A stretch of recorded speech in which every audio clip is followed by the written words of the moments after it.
안녕하세요. 저는 서울에 거주하고 있는 30대 중반의 여성입니다. 이제 막 돌진한 남자아이를 키우고 있는데 처음 육아라 많이 어렵고 지칠 때도 있네요. 여기에 남편이랑 이혼까지 하고 나니 속이 너무 답답하고 힘들더라고요. 가족들에게 이야기하자니 걱정하실까 염려스럽고 그렇다고 친구들에게 이야기하면 어쩐지 제 얼굴에 침 뱉기 같아서 어떻게 이 답답함을 풀어야 할지 모르고 살고 있었습니다. 그러다 우연히 친구 소개로 이 채널을 알게 됐는데 여러분들의 이야기를 들으면서 함께 화내고 웃다 보니 어느덧 정이 들었는지 저도 이렇게 제 이야기를 꺼내보네요. 어쩌면 답답하고 어이없는 일에 놀라실 수도 있을 것 같은데 친구나 지인이 들려주는 이야기라고 생각하시면서 함께 공감하고 위로해 주셨으면 하는 바람이에요. 그럼 지금부터 제 이혼 이야기를 풀어보겠습니다. 저랑 남편은 불같은 사랑을 한 것도 아니고 그냥 결혼 정년기에 서로 짝이 없던 찰나 부모님들 지인이 서로 중매를 서주셔서 맞선 비스무리하게 소개팅을 했고 집안이나 조건 모두 비슷해서 빨리 결혼한 케이스인데요. 6개월 정도 만나고 결혼을 했는데 서로 잘 모르는 사이에서 그냥 덜컥 혼인신고와 결혼식을 하니 부딪히는 점이 많았어요. 그래도 제가 좀 순한 성격이라 맞춰주면서 살아왔는데 딱 한 가지 도저히 참을 수 없는 게 바로 아이 관련 문제였습니다. 남편이랑 결혼한 지 5년 차가 됐는데 아이가 안 생기더라고요. 요즘 난임 겪는 분들이 워낙 많으시니까 이해하시겠지만 저랑 남편 모두 딱히 어떤 건강상의 문제가 있는 것도 아니고 그렇다고 제가 임신하기 힘들 만큼 나이가 많은 것도 아닌데 5년이 다 되어가도록 임신이 되지 않으니 걱정이 됐어요. 물론 남편이랑 열렬히 사랑해서 서로를 닮은 아이를 꼭 낳고 싶다는 마음이 있는 건 아니었지만 왜 사람이 가정을 꾸려서 별 문제가 있는 것도 아닌데 아이가 생기지 않으니 조급해지더라고요.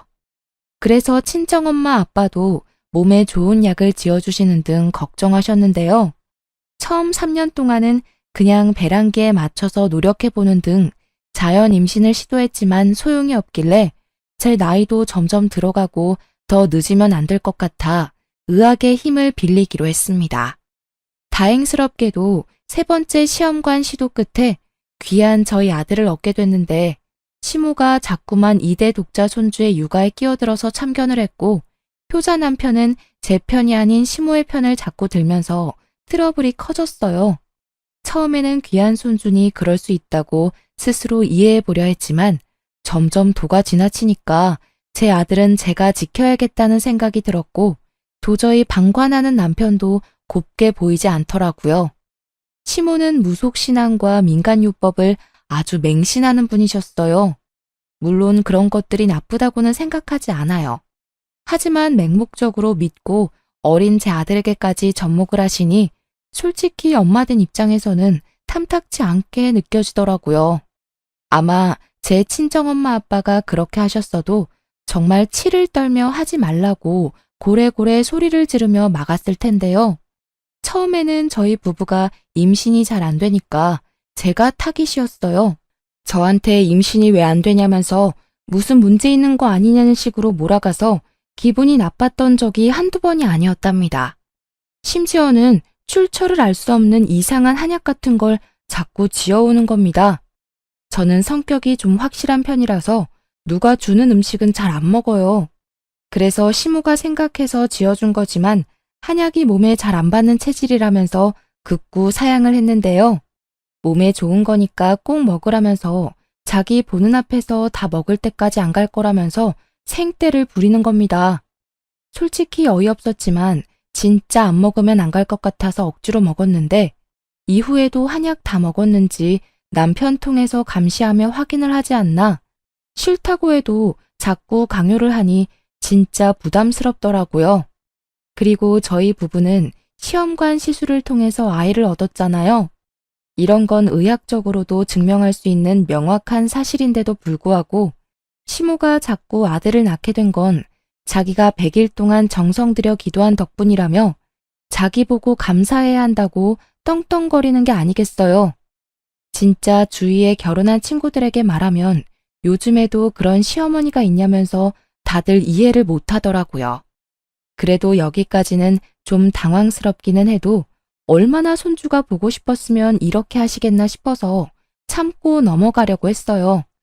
친정엄마 아빠께 말씀드려도 사돈이 귀한 손주 얻어서 기분이 좋아서 그런 거고 어른이니까 젊은 며느리인 네가 조금만 이해하고 넘어가라고 신신당부를 하시더라고요.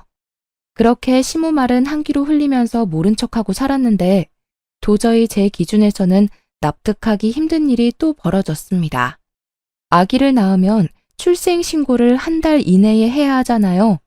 그래서 저희 부부도 아기 이름을 짓고 출생신고를 하려고 했답니다. 사실 저희끼리 생각했던 예쁜 이름들이 몇 가지 있었는데 태어난 사주랑도 맞춰서 지어야 한다기에 미뤄지게 됐었죠. 그런데 대뜸 시무가 2대 독자 손주가 앞으로 큰 인물이 되고 건강해지는 이름이라면서 요즘 어린아이들에게 절대 안 쓰는 무슨 1950년대에나 쓸 법한 촌스러운 이름을 권하는 거예요. 제가 여기서 정확히 말씀드리지는 못하지만 딱 듣기에 돌쇠, 먹쇠, 꺽쇠 같은 느낌이라 진짜 너무 싫더라고요. 저뿐만 아니라 항상 조용하고 가정일에 무관심해 보이던 시부도 그건 좀 아닌 것 같다면서 나서지 말라며 시모에게 면박을 줬습니다. 속으로 그나마 시부라도 제 편을 들어줘서 다행이다 싶었어요.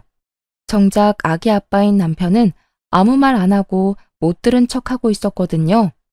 그래서 시모에게 요즘 이런 이름은 안 쓴다면서 죄송한데 아이 이름은 저희가 지어주고 싶다고 말씀을 드렸어요. 그랬더니 시모가 바락바락 화를 내는 게 아닙니까? 어머니, 죄송한데 이름이 요즘 태어난 아이랑은 안 어울리는 것 같아요. 알아봐 주신 건 너무 감사한데 저희가 철학관 가서 알아서 지을게요. 무슨 소리야 그게? 내가 이 이름 지어오느라고 얼마나 고생했는 줄 아니? 몇 날 며칠 정성 들여서 지은 거야. 애한테 이름이 얼마나 중요한데. 중요하니까 드리는 말씀이에요. 요즘은 애들이 영악해서 조금만 놀릴 거리 있어도 왕따 시키고 그런단 말이에요. 뉴스 좀만 봐도 나와요, 어머니. 저는 제 아들이 그렇게 힘들어하는 거 보기 싫어요. 이번만은 제 뜻대로 하게 해주세요. 글쎄 안 된다니까. 이 이름으로 해야 우리 귀한 손주가 잘 큰다고. 너는 어른 말을 무시하는 경향이 있다? 나야말로 부탁 좀 하자. 이번에는 내 말 들어야 해. 막말로 우리 손주 잘못되면 책임질 거야? 아니, 자기 손주이기 이전에 제가 10달 동안 품어 배 아파 낳은 제 아들인데 이렇게 본인이 알아온 이름을 강요하는 게 말이 되나요? 뭐 고작 이름 하나 가지고 양보할 수 있다고 생각하는 이해심 넓은 분이 계실지는 모르겠지만 저는 그러기 힘들더라고요.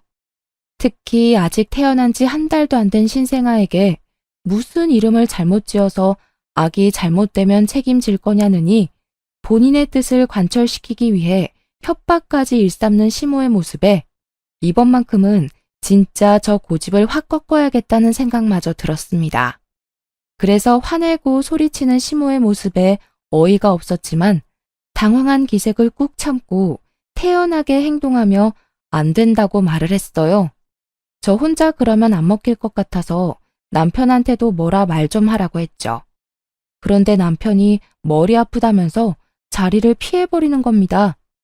마지막 희망인 시부에게 눈치를 줬는데 시부도 시모의 등살에 시달리게 생활화됐는지 똑같이 에이 하면서 집을 나가버렸어요. 그래도 어쩝니까? 도와주는 사람 없어도 제가 제 아들 엄마잖아요. 꿋꿋이 죄송하지만 저희끼리 알아서 짓겠다고 시모를 돌려보냈어요. 그리고 그날 밤 남편에게 분명히 말을 했죠. 우리 아들 이름은 우리가 지을 거니까 더 이상 시모한테 휘둘리지 말라고요. 그랬더니 남편이 알겠다고 하더라고요. 그래서 저는 마음 편하게 유명한 철학관에 가서 아기에게 맞는 이름 후보를 몇 가지 골라왔고 남편이랑 상의해서 제일 마음에 드는 하나를 선택했답니다. 그렇게 아이 보느라 바쁜 저 대신 남편이 출생신고를 하러 갔었어요. 가는 길에도 한자 적힌 종이에 표시까지 해주면서 거듭 확인을 시켜줬죠. 시간이 흘러 당연히 저는 그 이름으로 출생신고를 했다고 생각했고, 친정 식구들과 친구들에게도 자랑하고 아이 통장도 만들어주기로 했어요. 그런데 잠시 아이를 친정엄마에게 맡기고 통장을 개설하기 위해 아이 관련 등본과 서류를 뽑는데 제 아들 이름이 시모가 바득바득 우기던 그 이름으로 올라가 있는 겁니다. 이게 무슨 일이지 싶고 너무 어이가 없더라고요. 순간 시모가 중간에서 수작을 부렸나 싶어 화가 치밀었습니다. 바로 남편에게 전화를 걸었는데 정말 어처구니 없는 사실을 알게 됐어요. 여보, 큰일 났어. 등본에 우리 아기 이름이 잘못 올라가 있는데? 당신 제대로 한 거 맞아? 이상해. 어머니가 중간에서 뭐 하셨나? 어머니가 하라던 이름으로 올라가 있어. 그거 내가 한 거야. 뭐? 그게 무슨 소리야? 당신이 어머니가 하라는 이름으로 우리 아기 출생신고를 했다고? 아니 사실 생각해보니까 엄마가 기껏 생각해서 지어준 건데 그렇게까지 주장하는 데는 다 그만한 이유가 있지 않을까 싶어서. 아무렴 자기 손주인데 잘못되는 일을 하셨을까? 그걸 지금 말이라고 하니? 설사 그렇다고 하더라도 어떻게 나한테 한마디 상의도 없이 중간에서 이렇게 일을 처리해. 나랑 당신 부부잖아. 그리고 우리 아기 이름이고. 근데 이렇게 어머니 편에서 생각해서 다 처리해버리면 나는 뭐가 돼? 그렇게 깊게 생각해서 한 건 아니야. 너무 예민하게 굴지 마, 여보. 엄마가 가족관계 증명서까지 떼오라고 그러는데 너무 머리가 아파서. 진짜 내가 이번만 엄마 말 들어주자. 당신이 이해 좀 해주라. 우리 아들 평소에는 예쁜 이름으로 불러주고 나중에 정 아니면 개명하면 되잖아. 그러는 사람들도 많다더라. 남편의 헛소리를 더 이상 듣고 있을 수 없었어요. 남편은 저랑 부부인데 이렇게 시모에게 휘둘리면서 아내인 제 의견은 묵살해버리는 게 맞는 일인가요? 진짜 옆에 있었으면 확 깨물어버리고 싶을 만큼 얄미웠어요. 바로 전화 끊고 너무 화가 나서 친정엄마에게 전화를 했습니다. 그래서 자초지종을 말하니까 친정엄마도 너무 어이없어 하더라고요. 그러면서 출생신고를 마쳤으니 정정도 어렵고 개명해야 한다면서 시모가 보통이 아니니 조심하라고 혀를 내두르셨어요. 친정엄마도 지인 말만 듣고 결혼을 하라고 주선을 했는데 시모가 이렇게까지 고집불통인 줄은 미처 모르셨나 봐요. 심지어 제가 지금 남편 말고 이전에 결혼하겠다고 데려온 남자가 있었는데 그때 반대를 해서 헤어지게 된 걸 미안했다고 사과까지 하셨어요. 결혼 생활이 많이 힘드냐고 애도 키우느라 지칠 텐데 이런 마음고생까지 하느냐면서 우시더라고요. 상황이 이쯤 되니 괜히 친정엄마한테 걱정만 안겨드리는 것 같고 저도 죄송한 마음이 생겨서 괜찮다고 거짓말을 할 수밖에 없었어요. 나중에는 저의 화나고 속상한 마음은 숨기고 괜찮아, 꼭 개명시킬게, 어쩔 수 없지 이랬네요. 오히려 제가 친정엄마 안심시키려고 이런 말을 하게 되더라고요. 그렇게 고집불통 시모와 그런 시모에게 꼼짝 못하는 남편, 그리고 제 결혼 생활이 힘들면 그걸 본인 탓이라고 미안해하는 친정엄마와의 관계에 갇혀 어떻게 해야 할지 몰라 답답했습니다. 그래도 시간은 흘러 마음을 추스리고 아이를 키우는 재미에 빠져 살았어요. 출산 직후에는 매일 반복되는 밤수유와 정신없는 육아에 지쳐 살짝 산후 우울증이 오기도 했는데 시간이 흐르면서 저도 적응을 했는지 아기가 너무 이뻐서 힘듦이 사르르 녹게 되더라고요. 아마 아기 키워주신 주부님들이라면 다 아실 텐데요. 매일 추레한 모습으로 일어나 아이와 동고동락하면서 24시간을 지내다 보면 하루가 정말 순식간에 지나가잖아요.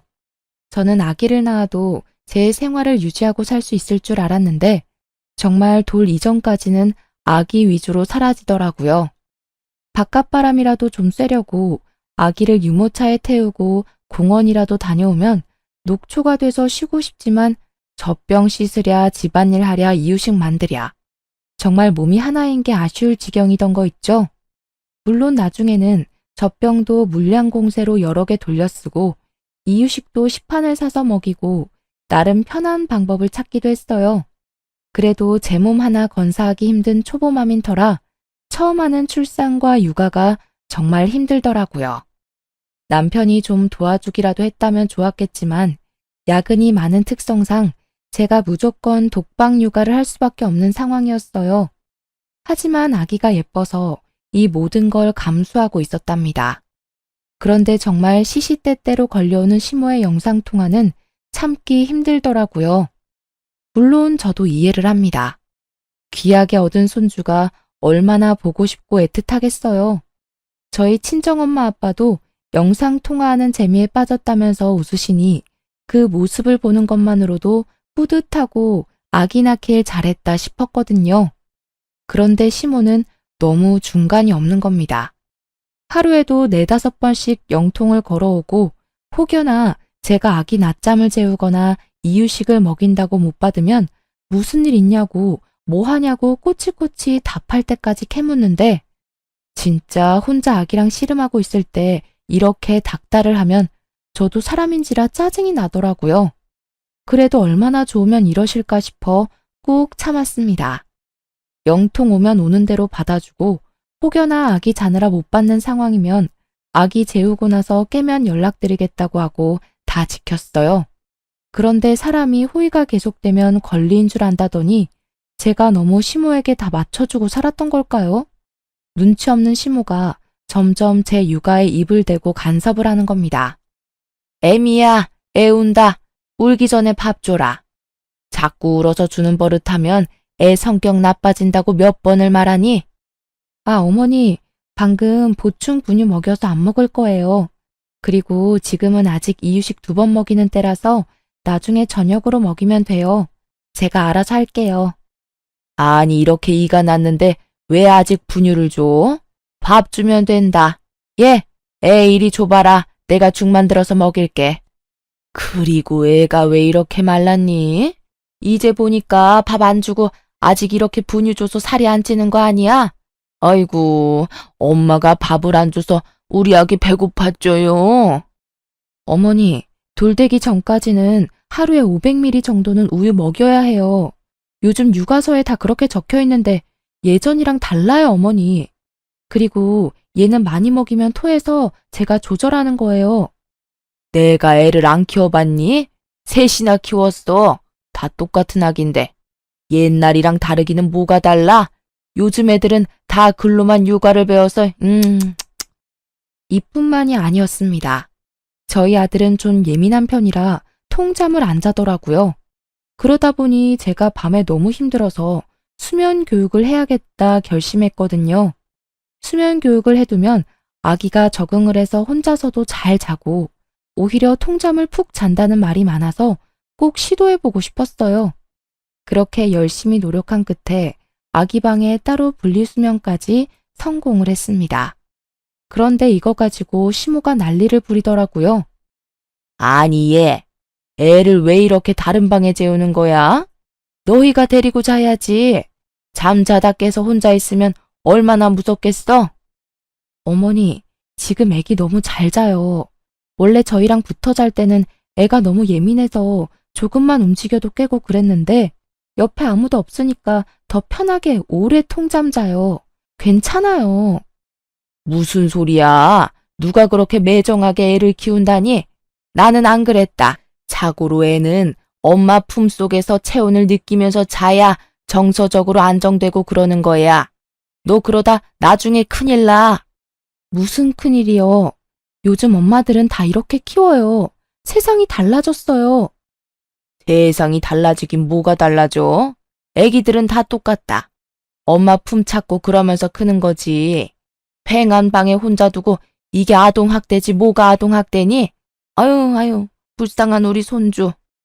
아니, 엄마고 주 양육자인 제 육아관에 이렇게 입을 대는데 제가 너무 짜증이 나고 열받는 게 당연하지 않나요?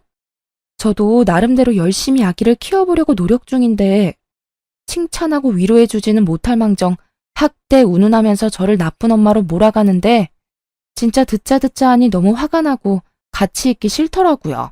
마침 남편이 퇴근하고 집에 왔길래 이때다 싶었어요. 어머니, 그럼 아기 좀 봐주세요.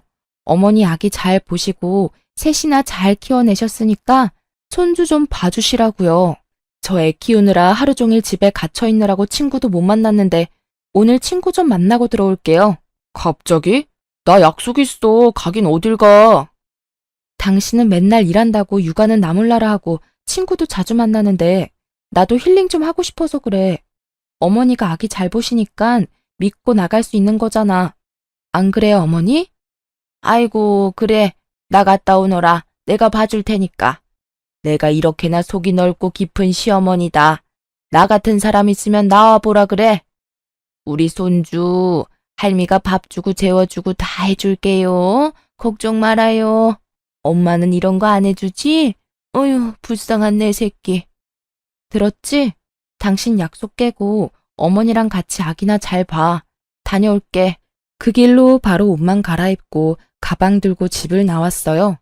사실 약속이랄 것도 없었습니다. 출산하고 육아하느라 평일 저녁에 마음 편하게 불러낼 친구 하나 없어진 제가 한심하더라고요. 그래도 오랜만에 저녁 시간에 자유를 얻어서 집 앞 공원도 걷고 카페에 들어가서 한가롭게 지나가는 사람들 구경도 하고 이게 바로 자유부인의 여유구나 싶어 기분이 좋아졌어요. 진작 이렇게 맡기고 나와서 놀 걸 내가 괜히 혼자 다 하려고 했나? 이제 좀 내려놓고 살자 라는 생각도 했고요. 얄미운 말만 골라 하는 시모지만 그래도 이렇게 손주를 좋아하고 잘 봐주신다고 하니까 나와서 놀 시간도 생기고 좋은 점도 있네? 긍정적인 생각도 했죠. 그런데 저도 참 우스운 게 엄마는 엄마더라고요. 아기랑 떨어져서 혼자 있으면 아기 생각이 하나도 안 날 것 같았는데 괜히 폰을 뒤적여서 신생아 시절 옛날 사진을 보고 아유 귀여워 진짜 많이 컸네. 혼자 이렇게 주접을 떠는 거 있죠? 그러면서 저 없이 남편이랑 시모가 예민하고 까탈스러운 우리 아들 때문에 얼마나 고생하고 있을까 궁금해졌어요. 그래서 남편한테 전화를 걸었는데 한창 아기랑 씨름하고 있을 거라고 여겼던 제 생각과는 달리 친구랑 술을 마시고 있는 겁니다. 알고 보니 제가 나가고 아기는 시모에게 덜렁 맡겨두고 그대로 친구를 만나러 획 나가버린 거였어요. 진짜 이게 아빠 맞나? 뺀질한 남편이 너무 얄밉더라고요. 그러면서 집에 혼자 있을 시모와 아기 생각이 났습니다. 아무리 할머니라고 해도 낯가림을 시작하는 아기가 울지는 않을까, 엄마 없는 걸 알고 불안해하지는 않을까 바보처럼 걱정이 되더라고요. 그래서 신경이 쓰여서 2시간도 안 돼서 집에 들어갔어요. 그런데 한창 아기 보느라 정신없이 바쁠 거라 생각했던 시모는 안 보이고 아기 혼자 놀이매트 위에서 놀고 있더라고요. 시모는 어디 갔지 싶어 거실과 주방을 둘러보는데 안 보여서 가셨나 싶었는데 아기 방 쪽에서 부스럭거리는 소리가 들렸어요. 그래서 조심스레 문을 열었는데 글쎄 시모가 아기 침대 매트리스를 뒤집고 낑낑거리고 있는 겁니다. 어머니, 거기서 뭐 하세요? 아유, 깜짝이야. 너는 인기척도 없이 들어오니?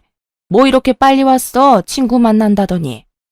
아, 약속이 깨져서 그냥 빨리 들어왔어요. 그런데 뭐 하시는 거예요? 애기 매트리스는 왜 다 뒤집어 놓으셨어요? 그리고 손에 그건 뭐예요? 시모 손을 자세히 보니 종이 몇 장이 팔랑팔랑대고 있더라고요.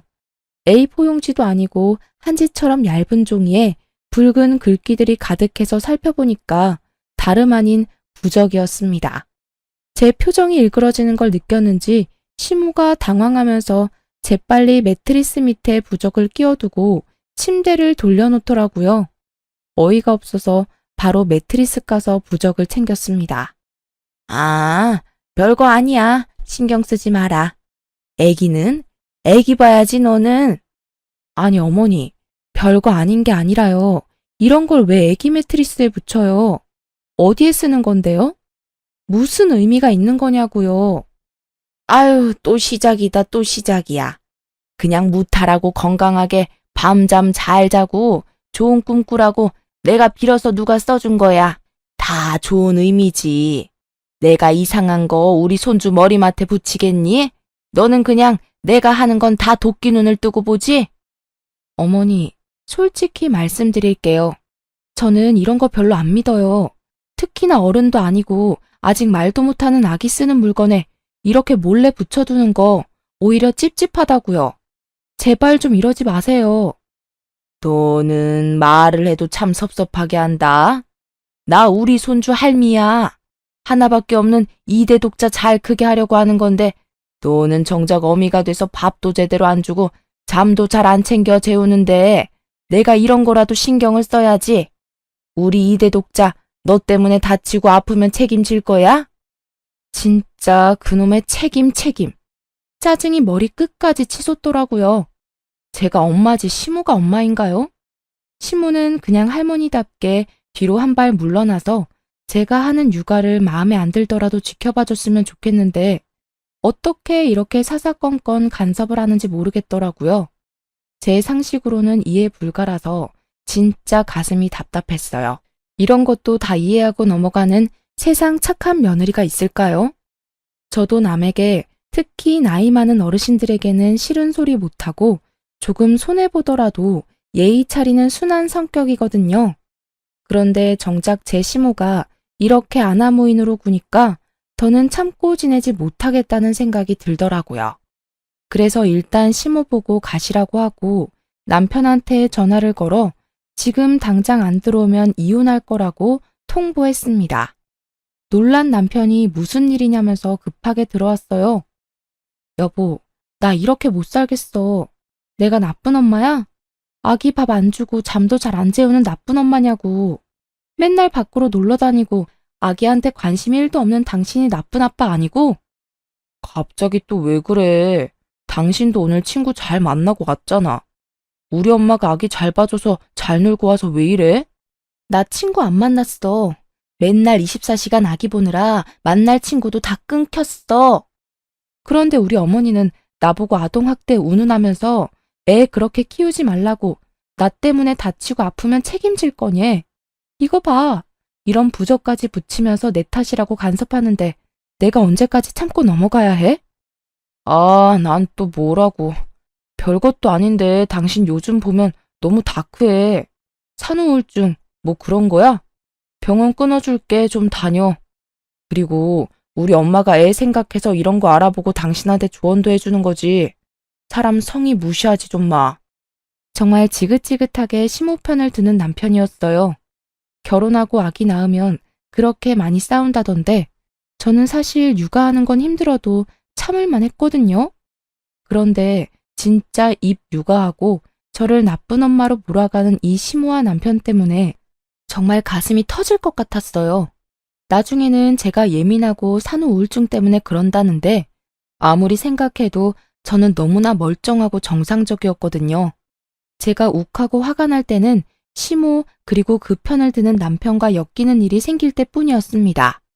이때부터는 저도 너무 빡쳐서 시모가 연락 오면 절대 안 받고 무슨 일 있냐고 찾아와도 아예 대꾸를 안 했어요. 회피하는 게 답은 아니지만 그냥 그렇게 놔버리게 되더라고요. 그렇게 아기만 보면서 살다 보니 어느덧 돌잔치 날이 됐습니다. 아무래도 양가의 첫 아기인지라 무슨 부잣집처럼 화려하게 잔치를 열어주지는 못해도 포토그래퍼를 부르고 조금 격식 있는 곳에서 가족 지인들을 초대해 식사를 대접했어요.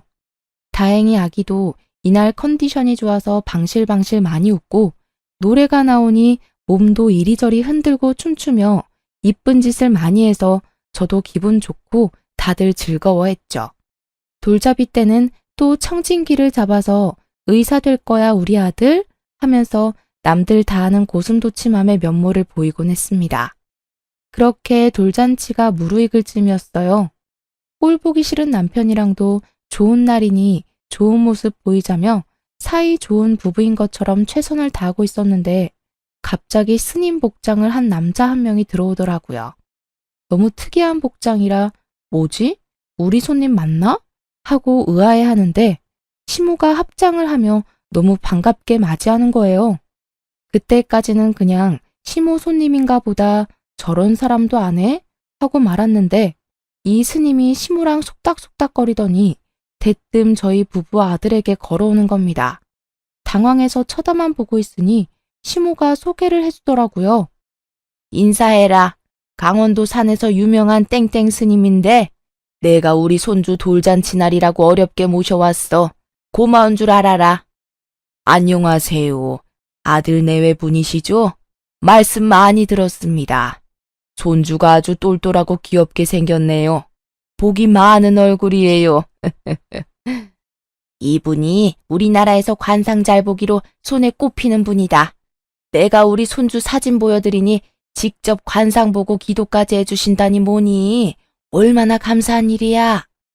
잔뜩 들뜬 시모 말을 듣는데 기가 막혔어요. 이제 고작 돌이 된 아기가 무슨 관상이 있나요?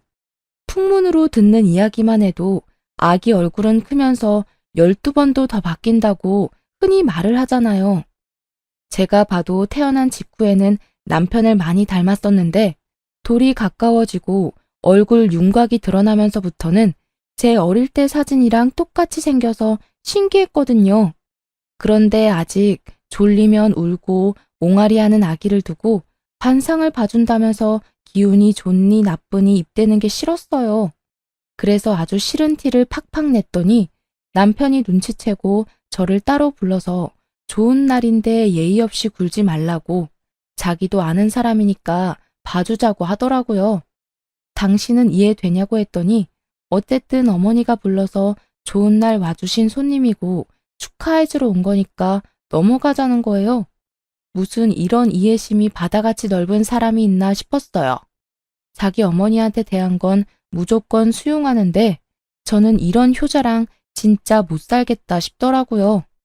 그래서 나는 그렇게 못한다고 시모한테 관상 볼 필요 없다고 남들 보기에도 좀 이상하니까 밥만 드시고 가셨으면 좋겠다고 했어요. 그랬더니 시모가 얼굴이 빨개지면서 자기 손님인데 무시하는 거냐면서 갑자기 소리를 바락 지르더라고요. 그 바람에 멀리서 상황을 지켜보던 저희 친정엄마 아빠를 비롯한 친정 식구들도 놀라서 달려오게 됐습니다.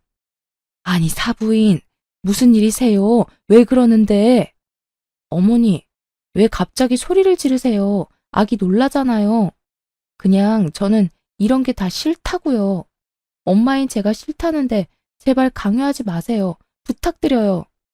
강요가 아니라, 아유, 사돈, 제가 이러고 삽니다. 며느리가 아주 보통 내기가 아니에요. 허구한 날 말대꾸에 제가 무서워서 무슨 말을 못해요. 제가 아기 잘 되라고 스님 좀 모셔왔는데 그거 가지고 이렇게 화를 내잖아요. 시모 말을 듣고 상황을 파악한 친정엄마가 한숨을 쉬면서 제 팔을 잡고 좋은 날이니 그만하라고 말리시더라고요.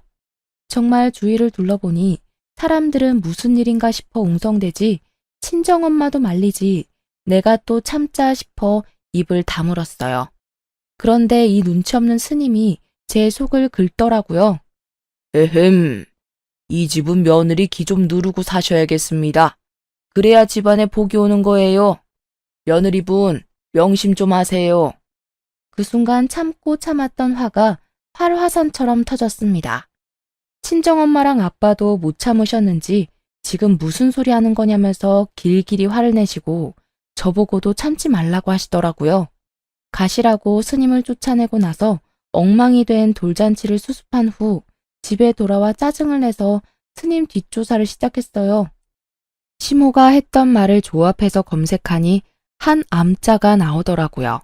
그래서 전화를 하니 그곳에 있다가 사기를 쳐서 싸우고 나간 사람이라며 지금 안 그래도 신고를 할까 말까 고민이라면서 피해를 입으셨냐고 어딨냐고 오히려 저를 캐묻는 겁니다. 대체 이런 사람이랑 시모는 어떻게 아는 사이인지 너무 궁금했어요. 혹시 이 사람이 부적이며 기도며 다 해준 게 아닌가 싶더라고요. 그러다 문득 남편이 아는 사람이라고 했던 말이 떠올랐어요. 그래서 바로 남편을 잡아서 사실대로 말하라고 으름장을 놨습니다. 몇 날 며칠 쫓아다니면서 당신이 안 말해주면 흥신소라도 고용하겠다고 하니 한숨을 푹 쉬면서 사실을 털어놓더라고요. 알고 보니 그 스님은 시모 내연남이었는데 그동안 남편을 꼬드겨서 뒤로 아기 계명이며 부적이며 기도하는 값으로 수백만 원씩 저 몰래 지불을 하고 있었던 겁니다. 아니, 어떻게 멀쩡히 살아있는 아빠를 두고 바람피는 엄마와 내연남을 알면서도 이렇게 돈까지 줘가며 눈 감아줄 수 있는 건지 제 상식으로는 도저히 이해가 되지 않았어요. 그랬더니 평생 가정에는 무관심하고 돈만 주는 아버지에게 질렸고 외로워하는 엄마가 불쌍해서 알면서도 봐줬다고 하더라고요. 정말 세상에 이런 효자가 또 있을까요? 제가 나서지 않으면 남편은 계속 시모에게 잡혀 살 것 같았어요. 엄밀히 말하면 시모의 내연남인 그 땡중에게요. 그래서 시모한테 단단히 일러두려고 따지러 갔습니다. 어머니, 저 다 알고 왔어요. 다시는 저희 부부 일에 끼어들지 마시고 어머니 행복은 혼자 찾으세요. 한 번만 더 저희 아들 위한답시고 이상한 일에 이용하시면 저 진짜 가만 안 있을지도 몰라요. 진심입니다. 네가 알긴 뭘 안다고 그래, 버릇없이. 어디 함부로 그런 말을 해. 스님 말 하나도 틀린 게 없다. 이것 봐. 네가 우리 집안 다 망치고 있잖아. 며느리 잘못 본 거야, 내가. 아유. 집안 망치는 건 제가 아니라 어머니랑 그 땡중이죠. 땡중? 너 말 다 했니? 네가 그렇게 함부로 말할 뿐이 아니야. 안 그래도 내가 너한테 이런 말까지 전해야 하나 고민했는데 너 하는 거 보니까 제대로 말을 해줘야겠다. 스님이 우리 손주 정도면 지금쯤 말도 하고 걸어야 하는데 발달이 늦는 게 다 네 덕이 부족해서 그렇대. 엄마가 이렇게 매사 부정적인데 좋은 기운이 들겠니? 그래도 나 봐서 촉 켜주신다니까 1,000만 원 이체시켜라. 아니, 갓 돌지는 아기가 말하고 걷지 못한다고 발달이 느리다는 건 무슨 과학적 근거가 있는 건가요? 물론 빨리 말하고 걷는 아기도 있겠죠. 하지만 병원에서 영유아 검진을 받을 때마다 잘 자라고 있다고 아무 염려 말라고 하는데 이렇게 땡중 말만 듣고 저에게 또 1,000만 원을 붙이라고 아주 뻔뻔하게 이야기하는 시무를 보니 이제라도 빨리 이 미친 집안과 연을 끊어야겠다는 생각이 들었습니다. 너무 열받아서 남편한테 상의하고 뭐고 바로 다이렉트로 시부에게 전화해서 집에 들어오시라고 했습니다. 놀란 시부가 잔뜩 화가 나 있는 저와 시무를 보고 멈칫하다가 이내 차분한 표정으로 들어와 앉으시더라고요. 무슨 일이냐? 아기는 어쩌고? 친정에 맡겼어요, 아버님. 저 드릴 말씀이 있어요. 저 진짜 아버님 충격받으실까 참고 또 참으려고 했는데 더 참다가는 제가 정신병에 걸릴 것 같아요. 어머니 불륜하는 거 모르셨어요? 야, 미친년 아니야 이거? 내가 무슨 불륜을 해? 증거 있어? 증거 있냐고. 내가 아주 며느리가 아니라 귀신을 들였구나. 아이고 아이고. 저에게 달려드는 시무를 한 팔로 제 앞에서 소파에 던져버렸습니다. 저한테 그런 괴력이 있는지 몰랐는데 사람이 너무 화가 나니까 저도 모르게 그런 행동이 나오더라고요. 소파에 내동댕이 쳐진 시모가 저를 죽일 듯이 노려봤어요. 그리고는 아니라고 제 말 듣지 말라면서 시부한테 매달려서 악다구니를 쓰더라고요. 그런데 시부가 시모를 감싸기는커녕 가만 있으라면서 뿌리치는 겁니다. 그 땡중 말하는 거냐? 내가 왜 몰라? 내가 가만히 있으니까 다들 내가 바보 천치인 줄 아는 모양이지? 내 주머니에서 돈이 줄줄 새나가고 집에 수백 수천짜리 잡쓰레기가 넘쳐나는데 내가 왜 그걸 몰라? 며느리 너까지 알 정도면 네 시모가 아주 대놓고 지랄을 했나 보구나. 아버님, 그걸 다 알면서 지금까지 참으신 거예요? 그 땡중이 저랑 제 아들까지 싸잡아서 이용하고 돈 달라고 하는데 저는 도저히 못 참겠어요, 아버님. 네 시모 증거 운운하는 거 봤지? 증거는 아주 차고 넘친다. 그것도 모르고 감히 손주 돌잔치까지 불러? 내가 여태껏 며느리한테 쪽팔려서 말도 못하고 근데 이렇게 너까지 알게 된 이상 내가 더 참을 게 뭐 있겠냐? 여보, 내가 다 설명할게요. 제발 이왕 참은 거 조금만 더 참아요. 여보세요? 아들. 지금 네 와이프 우리 집 와서 아주 집안 다 망치고 있다. 빨리 좀 와서 쟤 좀 데려가. 지금 제정신 아니야.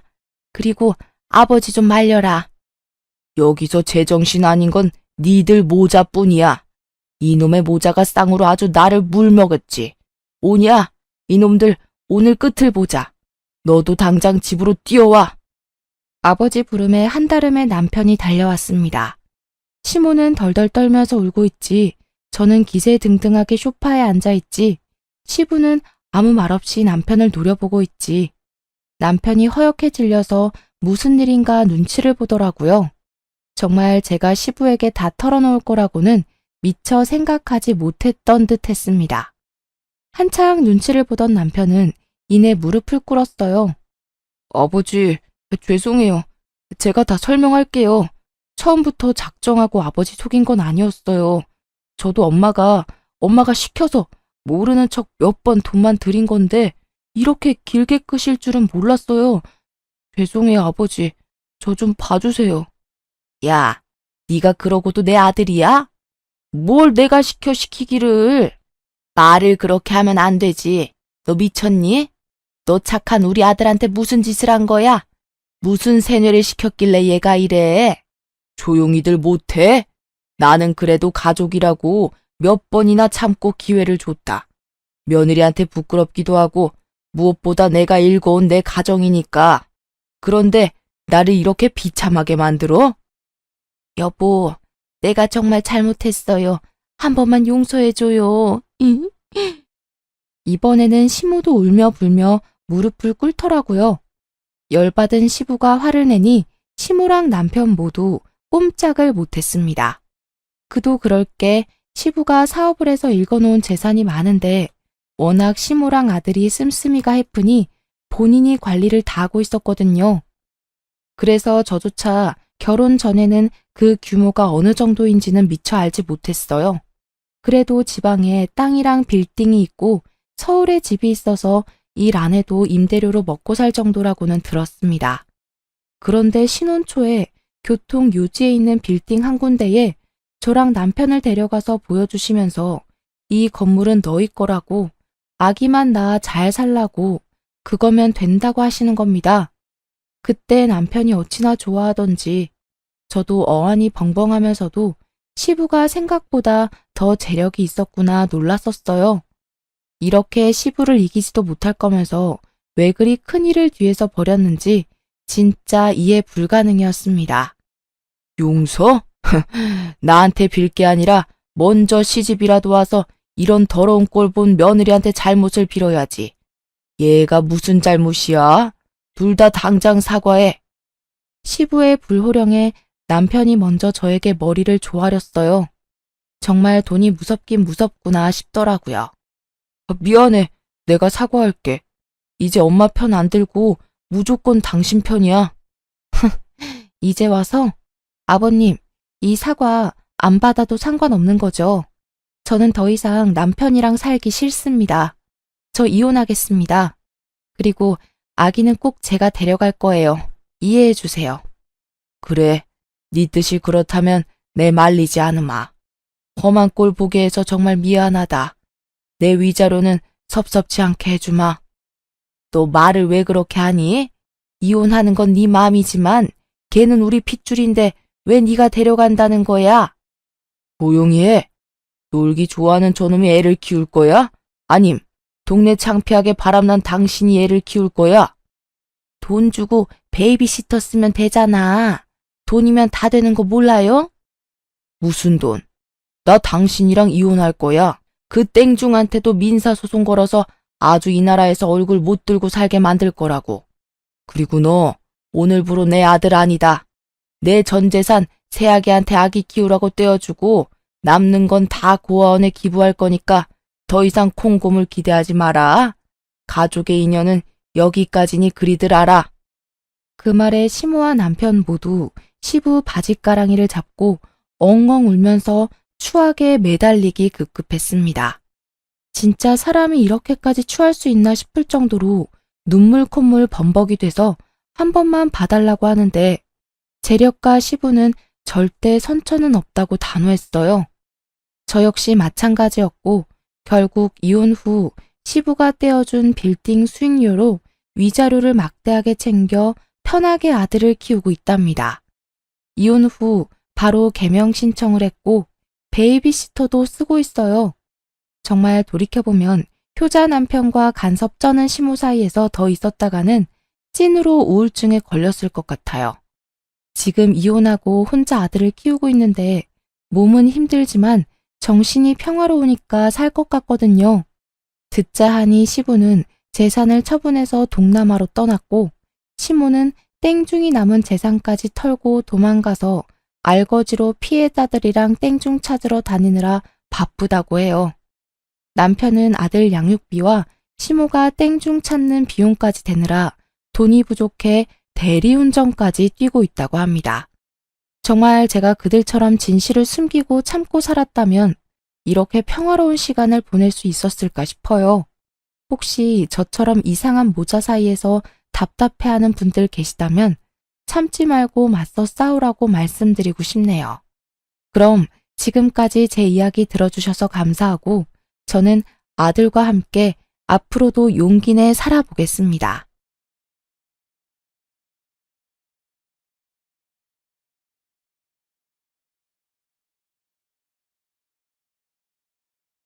안녕하세요.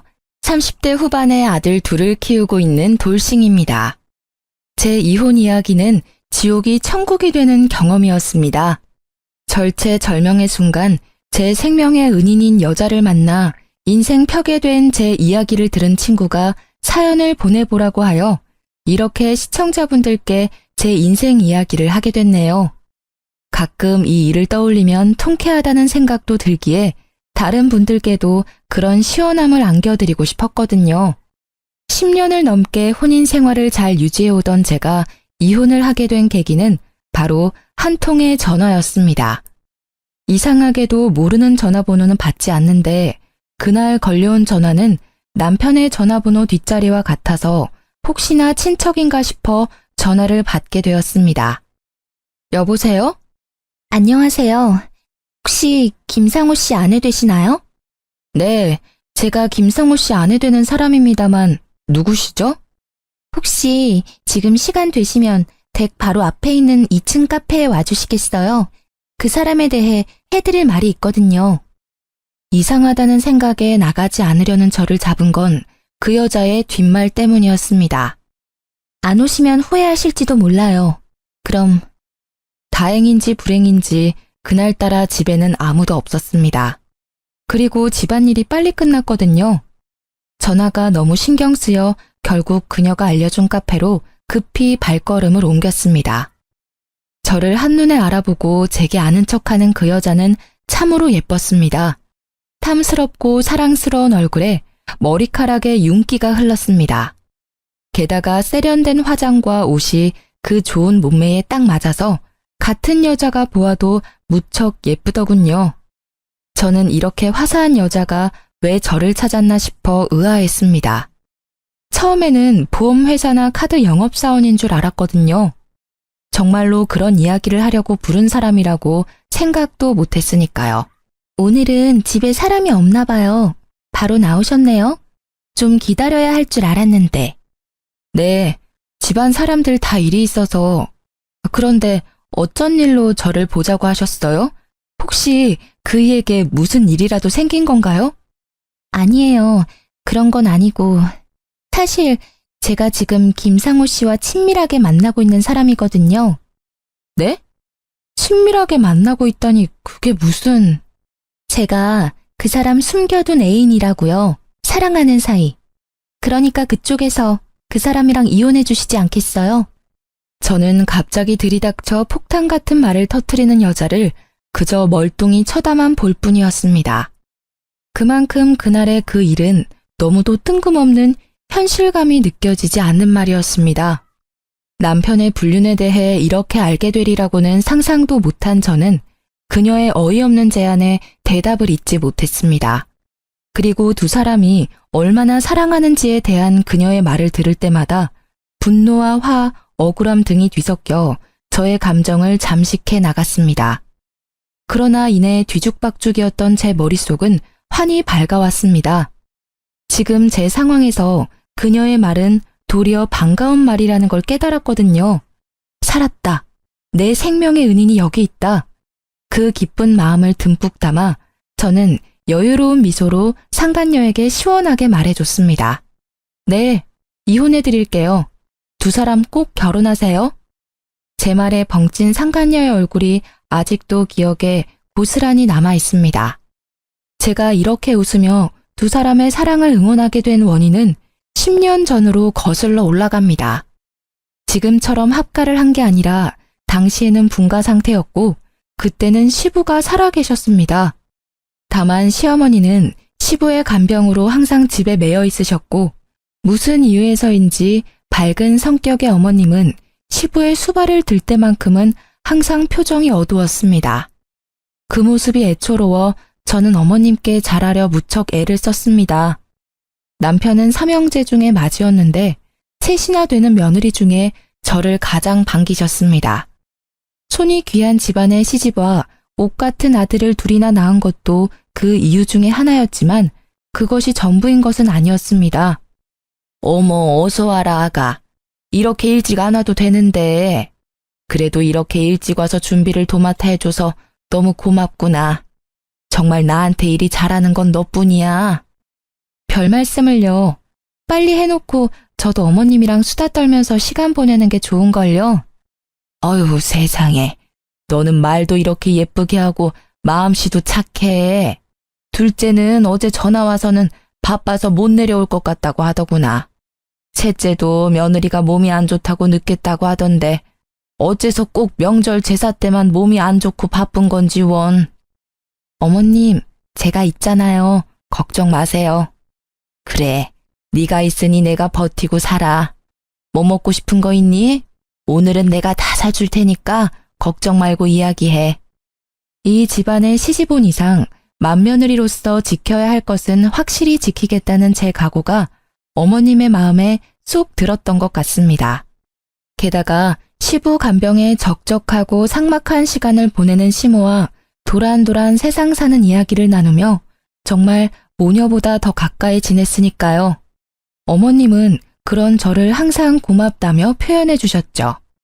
특히 동서들이 방문했을 때도 어머님은 제 얼굴만 보면 환하게 웃으셨습니다. 그렇게 몇 년의 시간을 지내고 원래도 아프던 시아버지가 운명을 달리했습니다. 얼마 지나지 않아 남편이 먼저 제게 말을 꺼냈습니다. 여보, 내가 할 말이 있는데. 무슨 말을 하려고 이렇게 폼을 잡아? 뜸들이지 말고 얼른 이야기해. 아버지 돌아가시고 그 집에 어머니 혼자 계시는 걸 보니 마음이 좀 그래. 저번에도 한번 본가에 들렀는데 아주 불을 다 꺼놓고 어둡게 지내고 계시더라고. 그랬어? 내가 좀 더 틈틈이 시댁 가서 어머님하고 이야기도 나누고 맛있는 것도 먹으러 다니고 그럴게. 그것도 좋지. 근데 그것만으로는 어머니 상태가 돌아오지 않으실 것 같고 당신이 우리 어머니랑 사이가 좋으니까 하는 말인데 우리 그 집에 들어가 살지 않을래? 합가를 하자고? 우리 어머니가 우리 형제를 어떻게 키웠는지 잘 알잖아. 당신이 어머니랑 사이가 나빴으면 이야기도 안 꺼낼 건데 다행히 어머니도 당신을 워낙 좋아하시니까 우울한 마음도 빨리 가라앉지 않을까 해서. 그래도 합가라니. 그러면 집에서도 마음대로 편하게 있지 못하게 되잖아. 안 될까? 잘 생각해봐. 저렇게 놔뒀다간 큰일 또 치를까봐 걱정돼서 그래. 저는 잠시 말을 아꼈습니다. 어머님이 걱정되는 것은 맞지만 그렇다고 준비 없이 합가를 시도하는 것도 걱정스럽기는 마찬가지였어요. 그렇지만 시어머니의 상태가 걱정되는 건 마찬가지였습니다. 솔직히 저와 관계가 돈독했다는 것도 합가를 하게 된 결정적 요인이기도 했죠. 그렇게 저는 남편과 시댁으로 들어가게 됐습니다. 당연히 시어머니께서는 우리의 합가를 무척 반기셨습니다.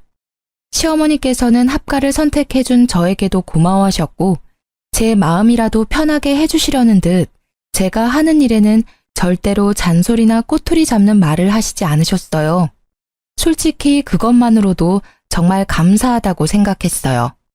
그러나 그런 어머님의 노력에도 역시 큰 문제가 생기긴 했어요. 당신, 오늘은 나랑 이야기 좀 해. 당신 왜 주차장에 나와 있어? 들어가. 날도 이제 찬데. 잠깐이면 돼. 당신 합가 후에 더 늦게 오는 거 알아? 합가하면 더 잘한다고 하지 않았어? 약속을 깨도 이런 식으로 깨는 건 아니지. 어휴, 또 그 얘기야? 그치만 어떡해. 일이 그렇게 늦게 끝나는 걸.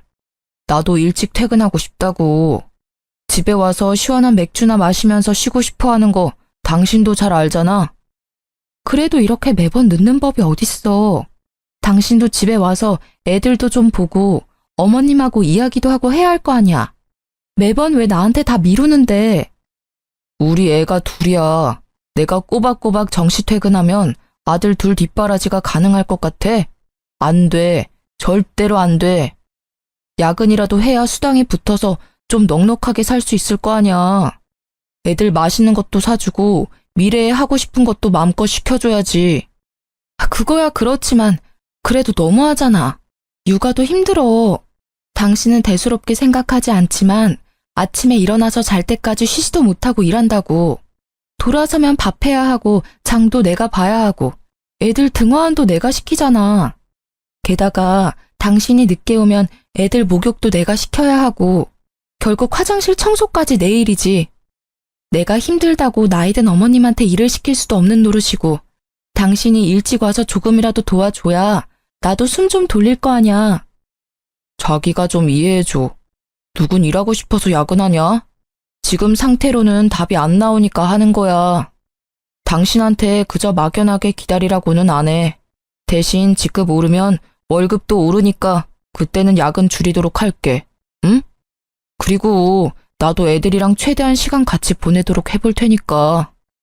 평일 야근도 문제지만 주말에 일 안 할 때도 문제잖아. 쉴 때라도 애들이나 어머님하고 좀 시간을 보내줘야지. 주말까지 나한테 시키면 나는 언제 쉬어? 당신만 쉬고 싶어? 나도 좀 쉬었으면 좋겠어. 집안일은 했는지 티도 안 나고 육아도 내가 다 도맡아 하니까 내가 얼마나 힘들게 사는지 모르지? 당신이 몰라서 그래. 야근 계속 해봐. 얼마나 몸이 피곤한데. 주말에 애 보는 건 거의 불가능에 가까워. 솔직히 아침 9시부터 저녁 10시까지 일하는 나한테 주말 정도는 양보해줘야 하는 거 아니야? 당신은 틈틈이 쉬면 되잖아. 쉴 틈이 어딨어. 있으면 진작 쉬었지. 게다가 애들이 당신을 찾지도 않아. 애들이 아빠는 맨날 첫날 일만 하는 사람이래. 얼마나 대화를 안 하면 이렇게 생각하겠어? 제발 돈만 벌지 말고 애 정서 발달에도 도움을 줬으면 좋겠어. 알았어. 주말에 애들하고 놀러 가보도록 노력할게. 그럼 됐어? 이제 잔소리 그만하고 들어가자. 나 피곤해. 남편이 힘들어 보인 건 사실이었고 애초에 홀벌이를 하는 집이라 남편의 수입이 전부인 것을 감안하면 어쩔 수 없는 일이기도 했습니다. 그러나 머리로는 이해했지만 여전히 마음은 서운했습니다. 나의 하소연을 잔소리 취급하며 대수롭지 않게 여기는 그 모습에 실망도 했습니다. 그렇게 하루가 멀다 하고 우리는 똑같은 문제로 주차장에서 매번 이렇게 다투었습니다. 결국 그 뒤로도 저는 시어머니의 하루 세 끼의 식사를 챙기는 것과 육아, 집 청소와 자질구레한 살림살이를 하느라 바쁘게 지낼 수밖에 없었습니다. 그렇게 지지고 볶고 10년을 지낸 어느 날 병원을 다녀온 어머님과 남편의 표정이 심상치 않음을 느꼈습니다. 무슨 일이냐고 물어보지도 못할 만큼 얼굴색이 파리한 시어머님 때문에 신경이 쓰여 같이 다녀온 남편을 추궁했더니 저녁에 시동생들과 함께 밖에서 보자고 하더군요. 무슨 일인데? 어머님 상태 많이 안 좋으셔? 아님 기력이 많이 떨어졌다거나. 우리 어머니 간암이래. 간암이요? 시동생들과 동서들은 그 말에 깜짝 놀라 말을 잇지 못했습니다. 그래, 못해도 이기 이상이라는데. 거의 확실하고 전이 됐는지는 다음에 와서 확인해봐야 한다고 하는데 의사가 간이식까지 생각해야 한다고 하더라고. 여태껏 고생하신 어머니 이제야 좀 편히 사시나 했는데 하늘도 무심하시지. 가족들은 청청병력 같은 소리에 다들 망연자실이었습니다. 그래도 간이식하면 살 수는 있는 거잖아요. 우리 알아보러 가요. 우리 중에 간이식 할 수 있는 사람이 하나라도 있을 거 아니에요. 내 말에 남편과 시동생들은 모두 고개를 끄덕이며 동조했지만 동서들은 껄끄러운 표정이었습니다. 저만큼 어머님과 살뜰한 관계는 아니었으니 그럴 수 있다고 생각했습니다. 다만 제가 적합하다고 한다면 드릴 의향이 있었기 때문에 적합 검사를 받자고 한 것뿐입니다. 그리고 병원의 결과는 놀라웠습니다. 그 6명 중에 딱 저만 가능하더군요. 저는 이것도 시어머님과 저의 인연의 깊이라고 생각했습니다. 저를 살뜰히 챙겨주셨으니 저도 그 마음에 보답할 수 있는 길이 생겼다고 생각했죠. 그러나 수술이 워낙 큰 수술이다 보니 저도 선뜻 그러노라 말이 나오지 않았던 것도 사실이었습니다. 당시 육아와 살림에 찌든 제 몸 상태도 그리 좋지만은 않았거든요. 그 모습이 제가 망설이는 거라고 생각한 남편과 시동생들은 울며 불며 제게 매달렸습니다. 여보, 제발 부탁이야. 응? 우리 어머니 좀 살려줘. 이런 말 정말 파렴치한 거라는 거 알고는 있는데 붙잡을 곳이 당신뿐이야. 이식만 해주면 진짜 편하게 살 수 있도록 내가 다 할게. 예, 형수님. 우리 어머니만 살려주시면 진짜 살면서 이 빚은 다 갚을게요. 제발 부탁드립니다. 저희가 이제부터 더 잘할 테니까 제발요. 시댁에 모인 모두가 저를 설득시키려고 할 때 시어머님이 서늘한 표정으로 말씀하셨습니다. 됐다. 간이식은 받지 않으마. 오히려 잘 됐어. 늙으면 일찍 죽어야 흉한 꼴 안 보이고 갈 수 있어. 어머니, 그런 말씀이 어디 있어요. 자식들 생각 좀 해주세요. 이렇게 살릴 수 있는 방법이 있는데 어째서 눈앞에서 어머니를 잃어야 하는데요. 그래요, 어머님. 저도 몸 상태가 좋아지면. 아서라, 이미 다 늙어 빠진 노인이야. 앞길 팔팔한 젊은 애들 간을 얻는다 한들 얼마나 살 거라고 수술을 해? 그거야말로 낭비야. 이식 안 할 거니까 그렇게들 알고 있어. 어머니! 그런 시어머님의 모습을 보니 저는 더 해주고 싶은 마음이 들었습니다. 그러나 당시 저의 몸 상태도 그리 좋지는 않았고 의사 선생님과 수술 과정의 준비에 대한 이야기를 듣고 한참을 고민하던 중이었습니다. 그러던 차에 제게 생명의 은인이 다가온 것이죠. 저희 3년 동안 당신 몰래 거의 매일 만났어요. 1년 전쯤부터는 출장이라고 속이고 여행도 갔다 왔죠. 쉽게 말해 3년 동안 불륜을 저질렀다는 말인가요? 불륜이 아니라 사랑이죠. 제가 그런 꺼림칙한 관계로 끝낼 거였으면 그 사람 와이프인 당신 앞에서 이렇게 당당하게 밝히고 있겠어요? 그래서 당신의 마음이 사랑이기 때문에 둘은 사랑을 나누었다고 말하고 싶은 건가요? 그런데 어쩌죠? 세상에서는 당신들의 관계를 불륜이라고 불러요. 그리고 당신은 그 사람의 애인이 아니라 상간녀고요. 그러니까 그게 싫어서 이렇게 제가 온 거잖아요. 그 사람이 당신이라는 여자에 대해 얼마나 부정적으로 생각하는지는 알고 있어요? 잔소리 많고 꾸밀 생각조차 없는 아줌마라고 이야기하면서 아침에 눈을 뜨면 보고 싶지 않다고도 했었죠. 부정적으로... 불륜 저지르는 남자들은 다 똑같지 않나요? 와이프는 세상에서 제일 못된 추녀고 상간녀는 세상에서 제일 착한 미녀라고 하죠. 일단 눈앞에 먹음직스런 음식에 눈이 멀어 무슨 말이든 뱉고 보는 거죠. 그런데 왜 당신이 와서 이야기해요? 이야기하려면 그 인간이 내게 직접 이야기해야 하는데 당신과 저는 아무런 관계도 아니잖아요. 저와 법적으로 얽혀있는 건 그 남자고 당신은 남인데 그 법적 관계를 깨고 제가 그 관계를 가져가고 싶어서 그렇죠.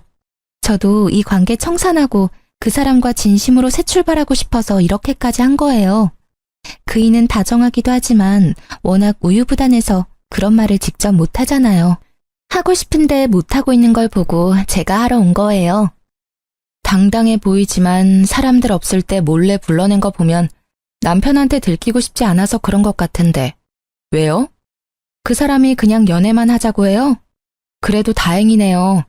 언젠가 마누라랑 이혼하고 당신이랑 살 거라는 허황된 공수표를 날리지는 않은 것 같아서. 맞아요. 솔직히 말하면 와이프한테 들키지 않고 계속 연애만 하자고 해서 열받아서 직접 몰래 왔어요. 이봐요. 저희요. 3년을 몸을 맞댔어요. 저는요. 이제 제 것을 남과 나누고 싶지 않아요. 당신이 와이프라면 바람 피운 사람하고 말도 섞기 싫은 게 당연한 거 아니에요? 그러니까 당신이 그 사람이랑 이혼해 줄 것 같아서 온 거예요. 냉정하게 맞받아치고 있었지만 이미 제 머릿속은 분노와 화로 가득했습니다. 아들 둘을 키우랴 시모 수발 들랴 이제껏 나 자신에게 소홀했던 그 대가를 치룬 것만 같았습니다. 게다가 마누라를 합가까지 시켜놓고 자신은 늦게까지 젊은 여자와 바람이나 히히덕거리고 있었다는 것을 떠올리기만 해도 부하가 치밀어 올랐어요. 분노로 벌벌 떨리는 손을 그 상간녀에게 들키지 않으려 꽉 쥐고 있었습니다. 그러고 보니 몇 년 전에는 거의 없었던 출장이 요 1년간 잦았다는 것이 떠올랐습니다. 가만히 생각해보면 징조는 여럿 있었습니다. 언제나 외모와 옷에 신경 썼고 영수증이나 신용카드 내역도 철저히 숨겼죠. 저는 그 능글맞은 남편의 얼굴이 떠올랐습니다. 그리고 시어머니에게 간이식을 해줄 생각도 아예 싹 사라졌습니다. 나를 배신한 남편을 생각하니 어머님께 간을 이식해주고 싶지 않았어요. 저는 상간녀의 말을 들으며 마음을 정했습니다. 이혼하기로.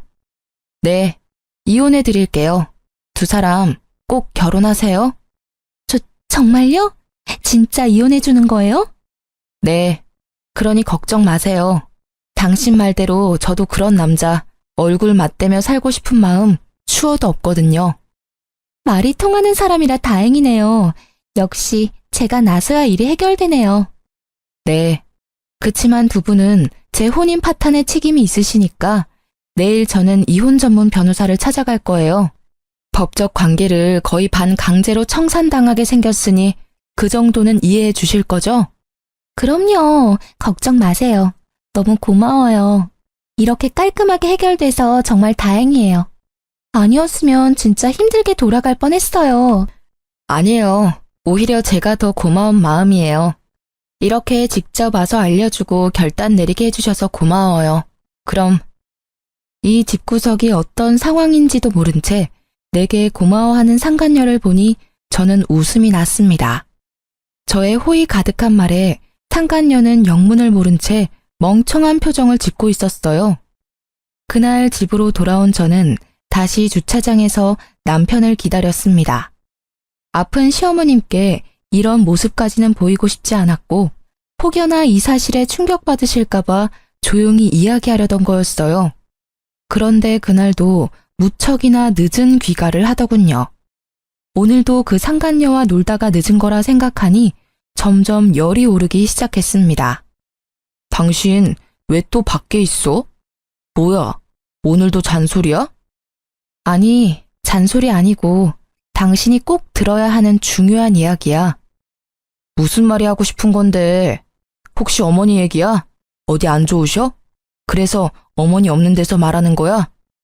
아니, 지금 할 이야기가 어머님 건강에 안 좋을까봐 밖에서 얘기하려고. 뭔데 이렇게 뜸을 들여?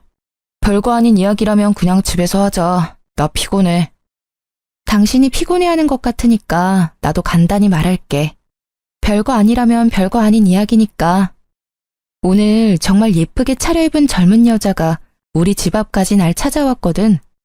그 사람이 글쎄 대뜸 나더러 당신이랑 사랑하는 사이라고 하더라고. 어때? 별거 아닌 이야기지?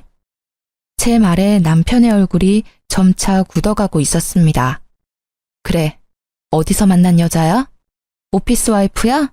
아님 인터넷으로 만난 사람? 그것도 아니면 설마 술집 여자는 아니겠지. 근데 정말 비참하더라. 그렇게 예쁜 여자 앞에서 화장도 제대로 하지 않고 집안일에 육아에 찌든 내 모습이 창가에 비치는데 정말 죽고 싶을 정도였어. 내가 왜 당신 때문에 이런 거지 같은 기분을 느껴야 하지? 곧 남편이 허둥대며 말했습니다. 잠깐만, 당신 쓸데없는 오해하면 안 돼. 그 여자 아무것도 아닌 사이야. 나는 떳떳하다고. 아무것도 아닌 여자치고는 너무 당당하던데 당신이 이런 이야기 절대 못 꺼낸다고 자기가 직접 와서 하는 거라고 했어. 나더러 당신이랑 이혼해줬으면 좋겠다고 하더라고. 요즘 참 대단한 세상이야.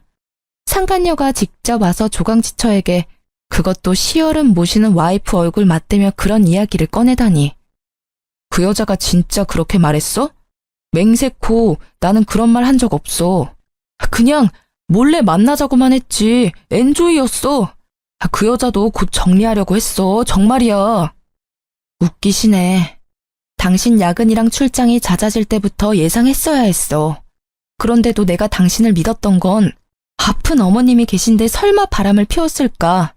그 효심을 믿었기 때문이거든.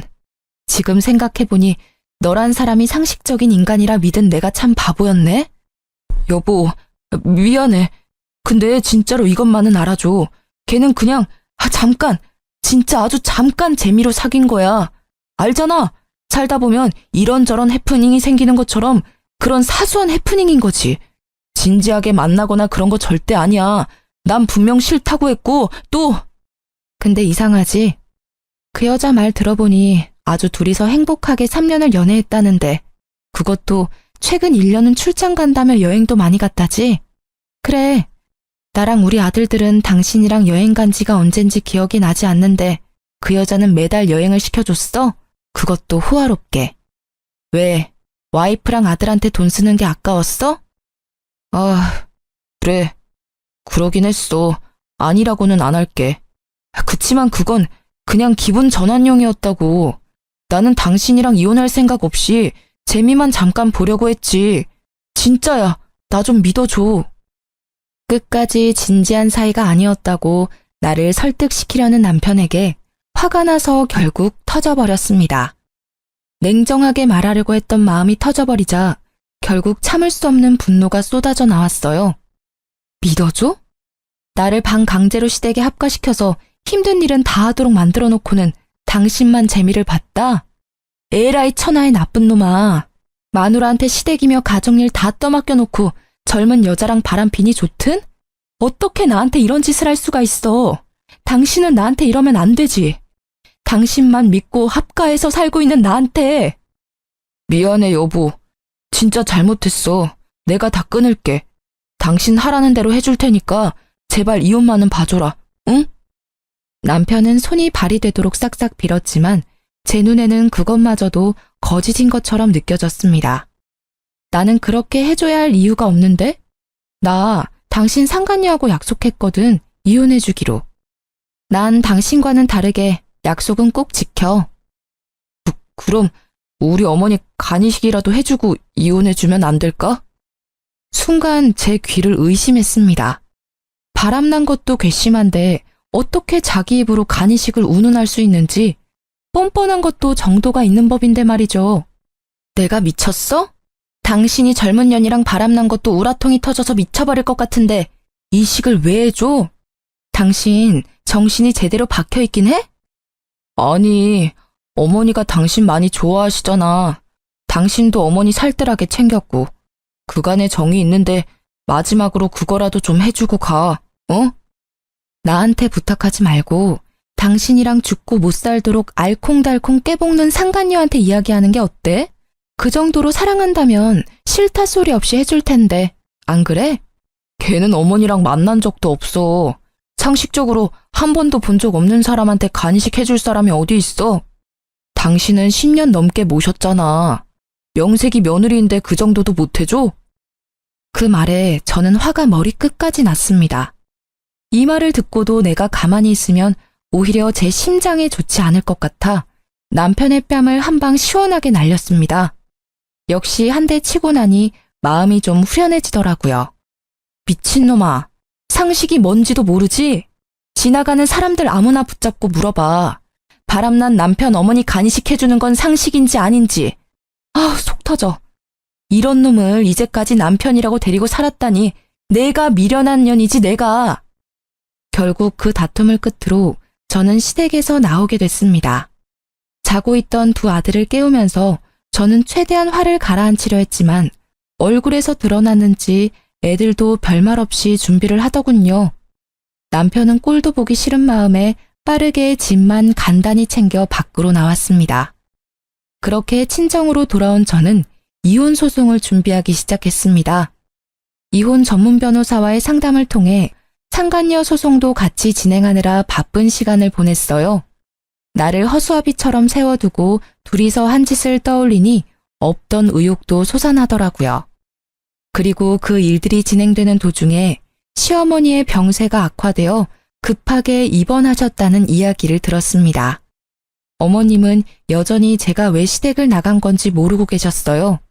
그저 저도 몸이 좋지 않아 잠시 쉬러 간다며 말도 안 되는 변명을 했죠.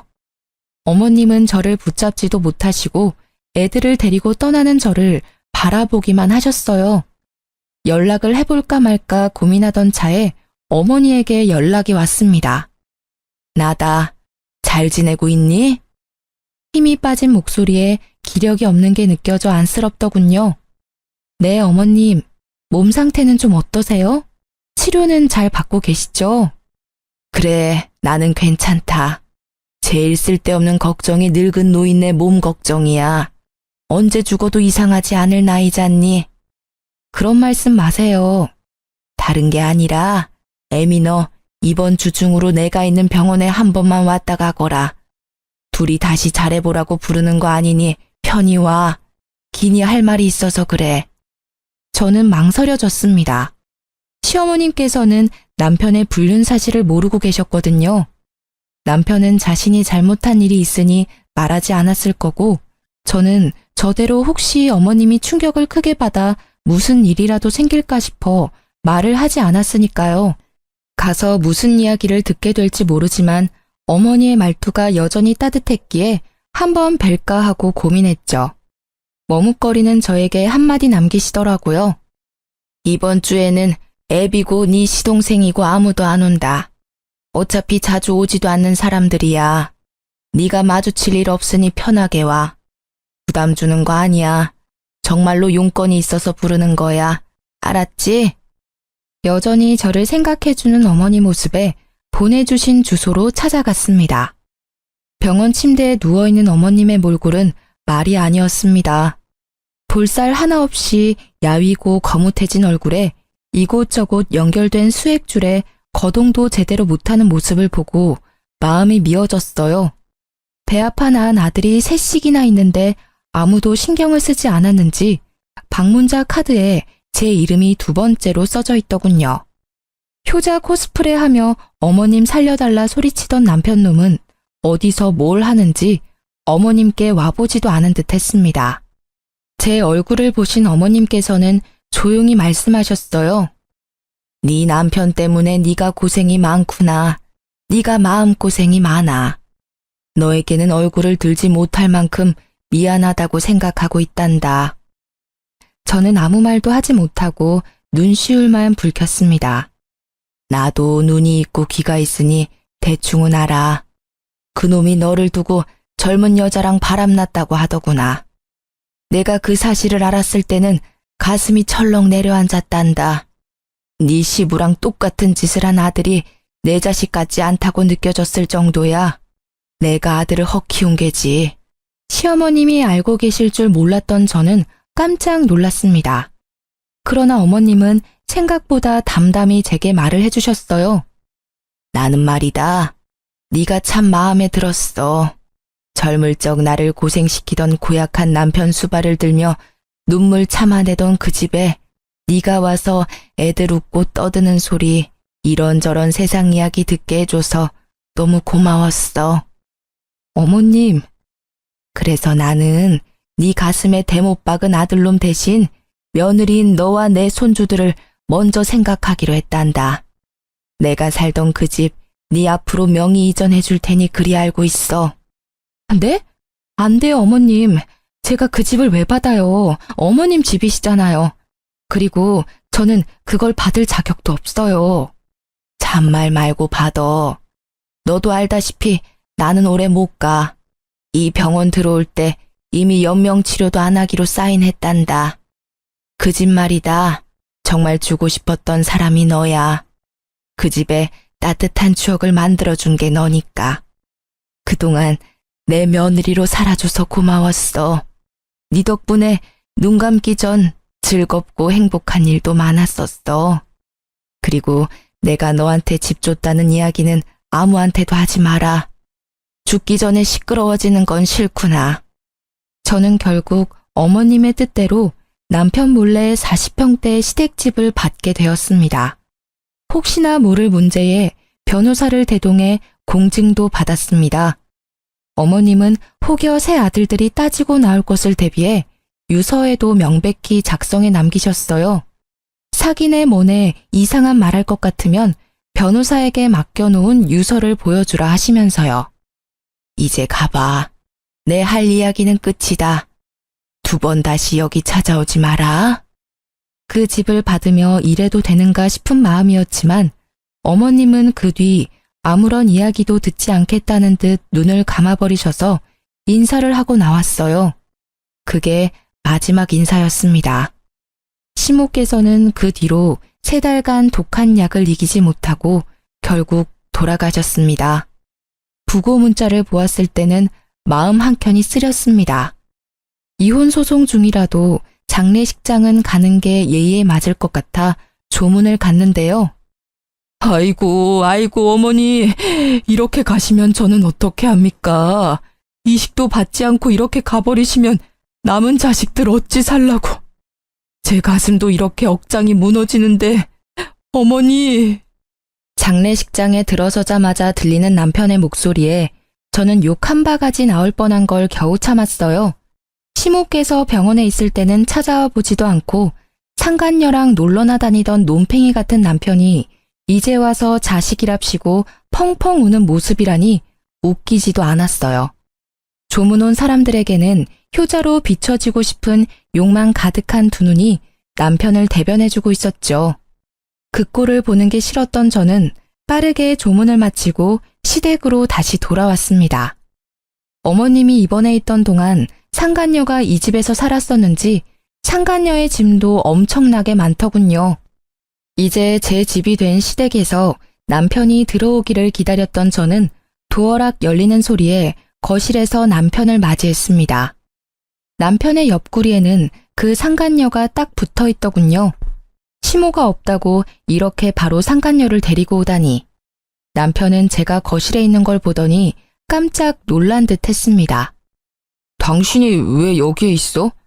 어차피 이혼 소송 중인데 짐 싸고 당장 나갈 줄 알았더니.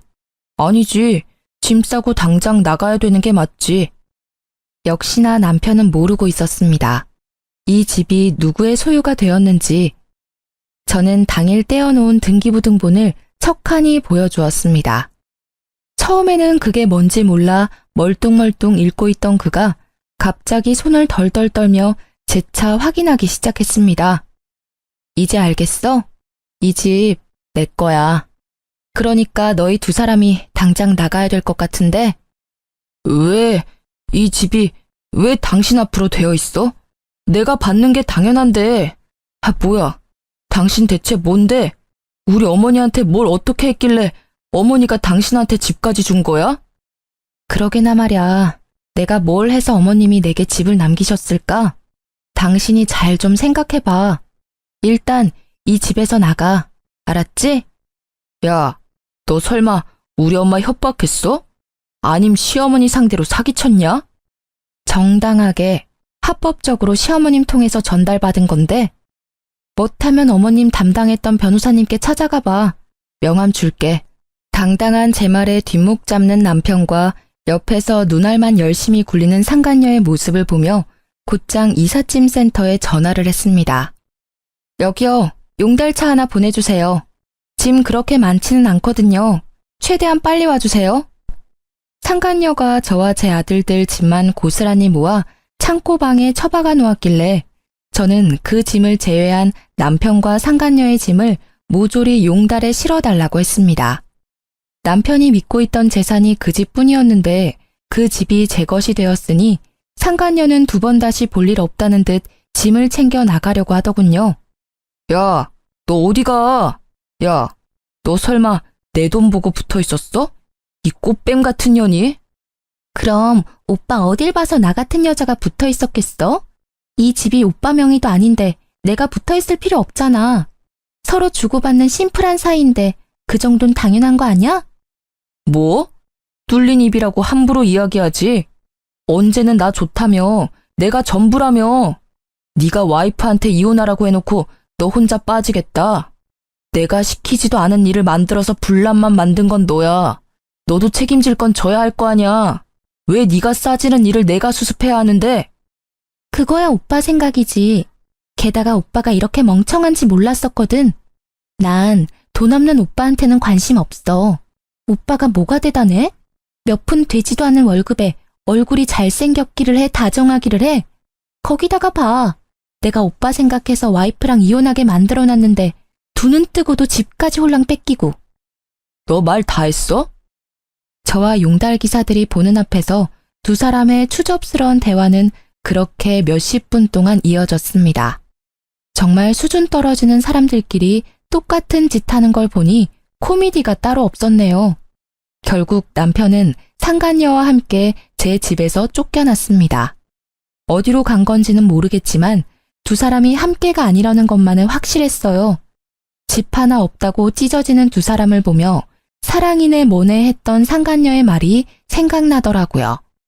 그 여자에게는 남편이 물려받았을 집이 사랑의 대상이었겠죠. 그렇게 저는 남편과의 이혼 소송에서 승소하게 되었습니다. 당연하다고 생각해요. 상간녀를 데리고 시댁에 온 것도 그렇고 그 상간녀가 와이프인 나를 찾아와 이혼을 종용하기까지 했으니 말이죠.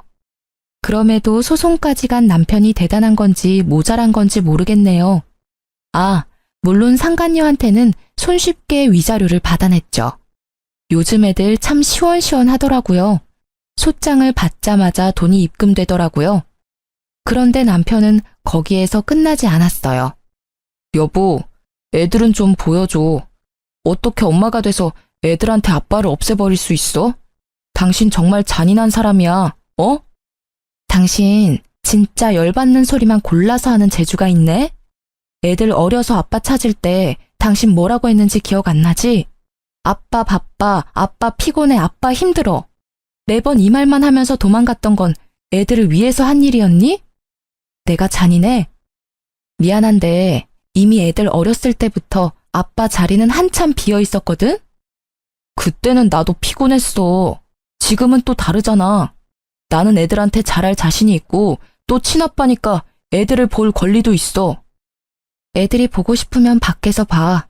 이 집으로 기어들어오지 말고. 밖에서 보고 맛있는 거 사주고 같이 즐겁게 놀다가 집에 보내주면 되잖아. 애들이 집에서 노는 걸 더 좋아하잖아. 어릴 때도 보니까 집안에 붙어서 놀던데. 언제적 얘기를 하는 거야?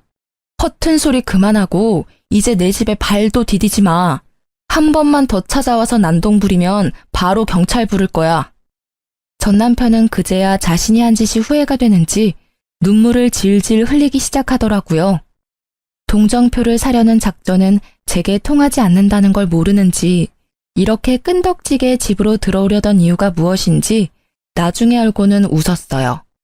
알고 보니 회사에서 불륜을 저질러 이혼소송 당한 게 소문이 파다하게 났다더군요. 누가 소문낸 건지는 모르겠지만 그 길로 전 남편은 직원들에게 왕따 당하다가 결국은 스스로 사표를 냈다고 해요. 직장도 잃고 아내와 자식도 잃고 그렇게 애정하는 상간녀까지 잃은 전 남편이 뭐 하나라도 건져보려고 내 집에 온 거였어요.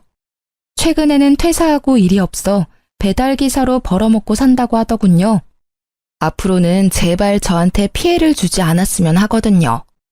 이렇게 긴 글을 쓰다 보니 진짜 그 상간녀의 연락이 없었다면 제가 어떤 꼴을 당했을지 상상도 가지 않네요. 그 상간녀가 제게는 정말로 은인이나 다름없어요. 이렇게 제 이혼 이야기는 끝이 났네요. 조광지철을 버리려던 나쁜 남편의 말로를 보시니 속이 시원하시죠? 어디 가서 이야기하기 힘든 말이지만 이렇게라도 털어놓으니 제 마음도 한결 편안해졌어요. 이렇게 긴 글을 함께 봐주신 분들에게 감사의 마음을 전합니다.